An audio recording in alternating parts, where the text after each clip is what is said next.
ನಾನು 100 days wait loss ಚಾಲೆಂಜನ್ನು start ಮಾಡಿದಾಗ ಫಸ್ಟ್ ಡೇ 81.55 ಇತ್ತು. 50 ದಿನ ಆದಮೇಲೆ ಚೆಕ್ ಮಾಡಿದೆ, ತೂಕ ಎಷ್ಟಿದೆ ಅಂತ ಕೇಳ್ತಾನೆ ಇದ್ರಿ. 74.30 kgಗೆ ಬಂದಿದೆ.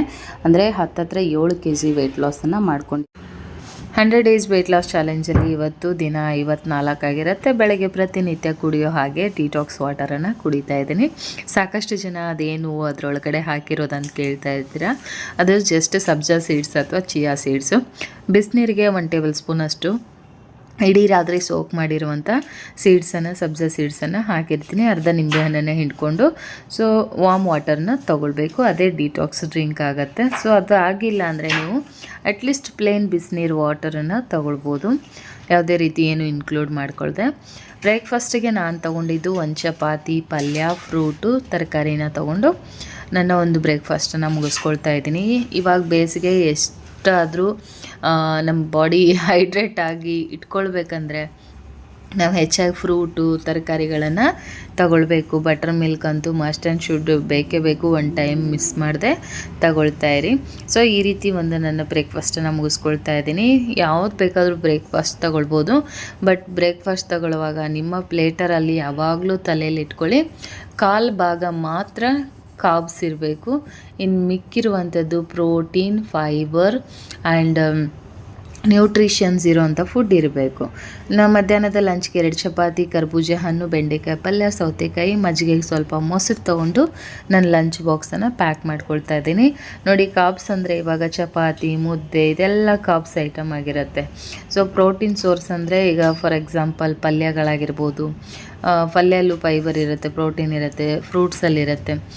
ಈ ಥರದ ಒಂದು ಫುಡ್ಗಳನ್ನು ತೊಗೋಬೋದು. ಮಸ್ಟ್ ಆ್ಯಂಡ್ ಶುಡ್ ನಾನು ಈವ್ನಿಂಗ್ ಟೈಮ್ ಮಿಸ್ ಮಾಡದೆ ಕುಡಿಯೋವಂಥ ಒಂದು ಡಿಟಾಕ್ಸ್ ಅಥವಾ ಗ್ರೀನ್ ಟೀ ಅಂದರೆ ಈ ಗ್ರೀನ್ ಟೀ.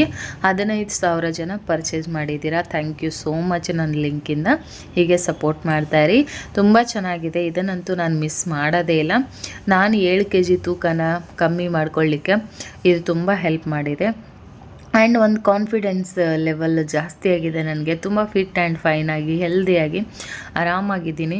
ಬ್ಯಾಕ್ ಪೇನ್ ತುಂಬ ಇತ್ತು ನನಗೆ. ಡಯಟ್ ಸ್ಟಾರ್ಟ್ ಮಾಡಿದ ಮೇಲೆ ಎಲ್ಲವೂ ಕೂಡ ರಿಲೀಫ್ ಆಗಿ ಹೋಗ್ಬಿಟ್ಟಿದೆ. ಅಷ್ಟು ಹೆಲ್ದಿಯಾಗಿ ಆರಾಮಾಗಿದ್ದೀನಿ. ವೆಯ್ಟ್ ಲಾಸ್ ಒಂದೇ ಅಲ್ಲ, ಈ ಡಯಟ್ ರೂಟೀನ್ ಫಾಲೋ ಮಾಡೋದ್ರಿಂದ ನಮ್ಮ ಪ್ರತಿಯೊಂದು ಆರೋಗ್ಯದ ಮೇಲೂ ಮೆಂಟಲ್ ಹೆಲ್ತ್, ಫಿಸಿಕಲ್ ಹೆಲ್ತ್ ಪ್ರತಿಯೊಂದು ಕೂಡ ಚೆನ್ನಾಗಿರುತ್ತೆ. ಎಕ್ಸಸೈಸ್ ಮಾಡ್ತೀವಿ, ಒಳ್ಳೆಯ ಆಹಾರವನ್ನು ತಗೊಳ್ತೀವಿ, ಚೆನ್ನಾಗಿ ನೀರು ಕುಡಿತೀವಿ, ಚೆನ್ನಾಗಿ ನಿದ್ದೆ ಮಾಡ್ತೀವಿ. ಎಲ್ಲೂ ಬೇಡದೇ ಇರೋ ಯೋಚನೆ ಮಾಡಲಿಕ್ಕೆ ಸಮಯನೇ ಸಿಗೋದಿಲ್ಲ. ನಮ್ಮನ್ನು ನಾವು ಬ್ಯುಸಿಯಾಗಿ ಇಟ್ಕೊಳ್ತೀವಿ. ಅದಕ್ಕೋಸ್ಕರನಾದರೂ ನೀವು ಈ ಡಯಟ್ ರೂಟೀನನ್ನು ಫಾಲೋ ಮಾಡಿ. ಆ್ಯಂಡ್ ತೂಕ ಎಷ್ಟು ಕಮ್ಮಿ ಆಗುತ್ತೋ ಬಿಡುತ್ತೋ, ಬಟ್ ನಿಮ್ಮ ಮೆಂಟಲ್ ಹೆಲ್ತ್ ತುಂಬ ಚೆನ್ನಾಗಿರುತ್ತೆ.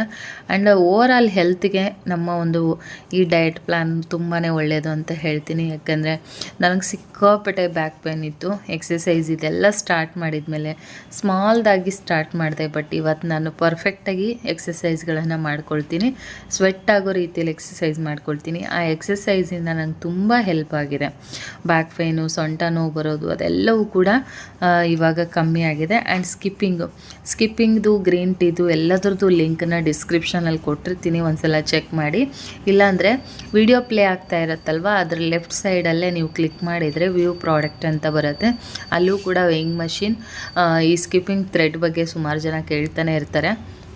ಅದಕ್ಕೆ ಲಿಂಕ್ ಹಾಕಿರ್ತೀನಿ. ನಾನು ಮೀಶೋಯಿಂದ ತರಿಸ್ಕೊಂಡಿದ್ದೆ. ಫ್ಲಿಪ್ಕಾರ್ಟಲ್ಲೂ ಕೂಡ ಸೇಮ್ ಅವೈಲೇಬಲ್ ಇದೆ. ತುಂಬ ಚೆನ್ನಾಗಿರುತ್ತೆ. ಸ್ಕಿಪ್ಪಿಂಗ್ ಮಾಡೋದ್ರಿಂದ ಬೇಗ ವೆಯ್ಟ್ ಲಾಸ್ ಆಗುತ್ತೆ ಆ್ಯಂಡ್ ಬಾಡಿ ಬೇಗ ಸ್ವೆಟ್ ಆಗುತ್ತೆ. ನಾನು ಸಜೆಸ್ಟ್ ಮಾಡಬೇಕಂದ್ರೆ ನೀವು ಎಕ್ಸಸೈಸ್ ಜೊತೆಗೆ ಅಟ್ಲೀಸ್ಟ್ ದಿನಕ್ಕೆ ಒಂದು 100 ಸಲ ಈ ರೀತಿ ಸ್ಕಿಪ್ಪಿಂಗನ್ನು ಮಾಡಿ ಅಂತ ಹೇಳ್ತೀನಿ. ಅಲ್ಲಿಂದ ಪರ್ಚೇಸ್ ಕೂಡ ಮಾಡ್ಬೋದು ನೀವು. ಡಿಸ್ಕ್ರಿಪ್ಷನ್ ಚೆಕ್ ಮಾಡಿ. ರಾತ್ರಿ ಊಟಕ್ಕೆ ನಾನು ತೊಗೊಂಡಿದ್ದು ಸ್ವಲ್ಪ ಕ್ವಾಂಟಿಟಿಯಲ್ಲಿ ರೈಸು, ಸಾಂಬಾರು, ಆಮ್ಲೆಟನ್ನು ತೊಗೊಂಡು ನಾನು ರಾತ್ರಿ ಊಟನ ಮುಗಿಸ್ಕೊಳ್ತಾ ಇದ್ದೀನಿ. ಆದಷ್ಟು ರಾತ್ರಿ ಊಟ ಲೈಟಾಗಿರಲಿ ಆ್ಯಂಡ್ ಬೇಗ ಮಾಡ್ಕೊಳ್ಳಿ. ನೀವು ಬೆಡ್ಗೆ ಹೋಗೋಕ್ಕೂ ಮೊದಲು 2 ಅವರ್ ಮೊದಲೇ ನಿಮ್ಮ ಫುಡ್ ಅಂದರೆ ಊಟ, ಡಿನ್ನರ್ ಟೈಮ್ ಮುಗ್ದಿರಬೇಕು. ಆವಾಗಲೇ ನಿಮಗೆ ಅದು ಡೈಜೆಸ್ಟ್ ಆಗುತ್ತೆ ಆ್ಯಂಡ್ ವೆಯ್ಟ್ ಲಾಸ್ಗೆ ಹೆಲ್ಪ್ ಆಗುತ್ತೆ. ಮೇಯ್ನ್ಲಿ ಫುಡ್ ಎಷ್ಟು ಚೆನ್ನಾಗಿ ಮೇಂಟೈನ್ ಮಾಡ್ತೀವೋ ಅದೇ ಥರ ಎಕ್ಸಸೈಸ್ ಅಥವಾ ವಾಕಿಂಗು ಮಸ್ಟ್ ಆ್ಯಂಡ್ ಶುಡ್. ನಾನು 1 ಅವರ್ ಮಿಸ್ ಮಾಡದೆ ಶಟಲ್ ಆಡ್ತಾಯಿದ್ದೀನಿ, ಜೊತೆಗೆ ಚೆನ್ನಾಗಿ ವರ್ಕೌಟ್ ಮಾಡ್ತಾಯಿದ್ದೀನಿ. ಅದರಿಂದ ನನ್ನ ಬ್ಯಾಕ್ ಪೇನ್ ಕೂಡ ರಿಲೀಫ್ ಆಗಿದೆ.